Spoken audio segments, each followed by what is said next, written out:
The so-called plane that crashed into the Pentagon. It's odd, there's never any evidence shown for a plane in the Pentagon. But anyways, I'm not going to... Conspiracy theories like these have ruined the media ecosystem. Yet, many people still don't know how to fact-check the news that they get. These following people are the examples. Bapak ngerti nggak caranya mendeteksi berita palsu? Nggak tahu. Oh, belum tahu. Nggak tahu Mbak kalau lewat internet. Ada gambar atau video gitu, Masnya bisa ngerti nggak kalau itu ternyata berita palsu? Nggak ngerti. Ya percaya aja sih. Dinalar aja gitu, pakai logika aja. Nggak. What we've seen just now is real. 68% of people in Indonesia say that they shared news without even verifying it.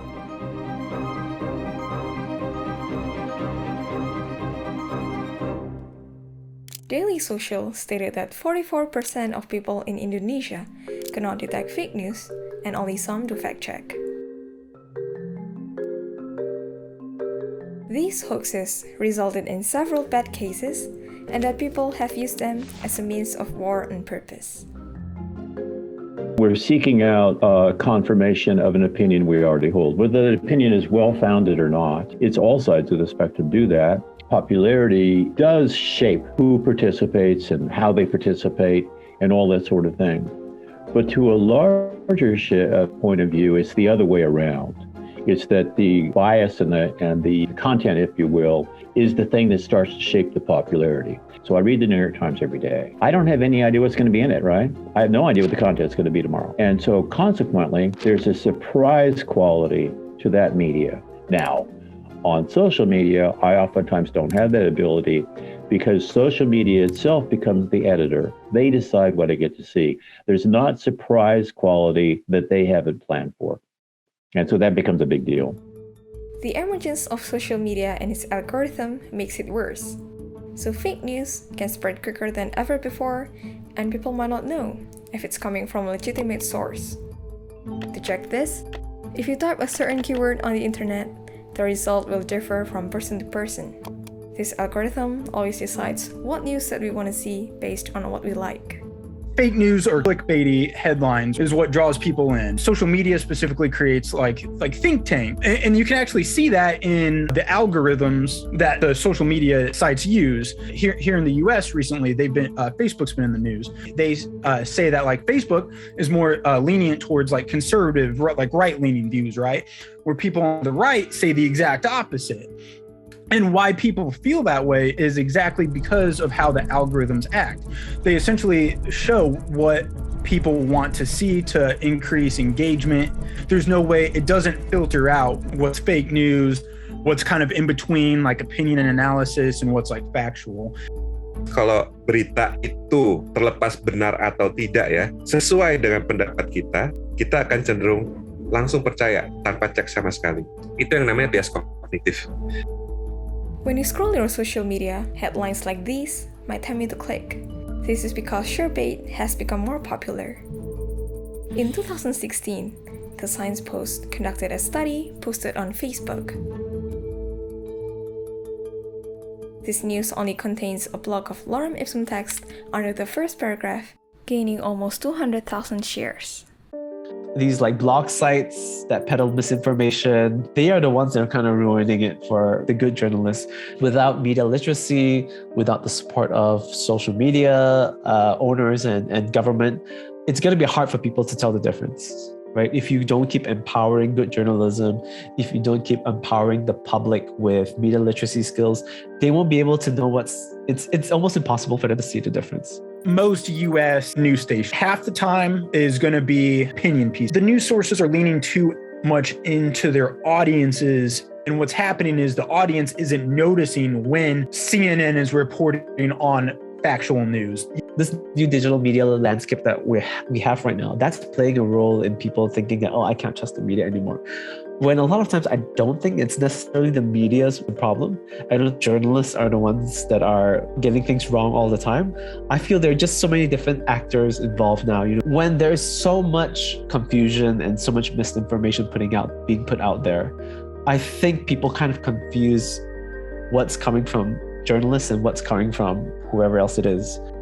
A huge amount of sensationalized or clickbait news is the leading factor in this. It might pop up on your phone sometimes when you're just casually scrolling through your social media. As a result, a heavy amount of fake news is being shared over texting platforms. People are more likely to share the news if the topic supports their belief or if they have a negative attitude about those ideas. Algorithms create echo chambers around us. They're always just reinforcing our already held beliefs. This would cause distrust among the audience because of the journalism quality, although it increases the viewership. So it makes people either uninformed or misinformed. Sekarang karena orang-orang sudah bebas untuk menuliskan apa saja di internet lalu bilang bahwa ini adalah situs berita, itu juga meningkatkan distrust ya, ketidakpercayaan terhadap apa yang ada di internet. Banyak sekali situs-situs di internet yang menyatakan dirinya adalah media, tapi sebenarnya tidak tergabung ke AMSI, dia tidak ada perizinannya sama sekali, menyebarkan atau menuliskan berita-berita yang tidak benar. Yang menjadi masalah adalah masyarakat awam itu belum tentu tahu cara membedakan mana media yang terdaftar di AMSI misalnya dengan media abal-abal. Mereka akan cenderung pikir itu semuanya adalah media, itu semuanya adalah jurnalisme. Orang akan main pukul rata bahwa tidak ada sumber yang bisa dipercaya. Mereka akan kayak mencari sumber kayak lingkaran pertemanannya masing-masing, dan itu malah lebih berbahaya karena tidak ada etikanya atau payung hukum. People seem to agree with a statement if it receives many shares or comments. This means that popularity can influence one's opinion. When we talk about things like popularity and the like, is that social media is a business. I owe it all to Spectre. Spectre showed me that whoever controls the data controls the future. As people encounter more fake news, they tend to believe it. This is called the illusory truth effect. People just naturally are going to be more inclined to read, come back to, and believe news that's aligned with their political views. It's a sad thing that news companies are leaning into it, or alternative media even, because it does damage real journalists that are doing their jobs, pollutes the political landscape, pollutes the media landscape, which only perpetuates fake news. And when people, go to like-minded websites, what's going to happen? Even when I read news aimed towards my political party, I kind of look at it through a different lens. I'm kind of critiquing it. I'm like, well, hey, is this an opinion piece? Are all the facts there? We might notice that a lot more news is skewed a certain way. When participants were given fake news headlines beforehand, they were more inclined to accept it as true. This happens unconsciously, even to someone who's an expert in the area. When you see so much fake news, you don't trust journalists. When you see such divide politically on the news stations, you don't trust the other journalists. This will affect people's memories. They won't be able to differentiate between reality and fiction, although there are fact checks around the statements. Where news outlets go wrong is that too many media outlets, and you can see this in political media bias charts. You'll see they make a bell curve. So you got fact reporting down to not fact reporting, and they literally make an arch from unbiased to biased on the right side to biased on the left. People have to get out of that mindset that the other political party is wrong, or the journalist, right? According to a study by science.org, false information is typically shared by many more people than true information, especially in politics. According to a survey of American students' media literacy, most people can't explain the biases in political tweets. If you tell a lie often enough, more and more people will start to believe it. Trump and Trump supporters have learned all they have to do is lie. If they lie consistently for a long enough period of time, they will get enough people to believe them that it becomes a megaphone. We used to assume that disinformation was caused by individual bad posts and that certain people needed to be punished. However, despite the appearance of numerous methods and technologies, it's still unable to handle the issue of assessing any source or information provided online.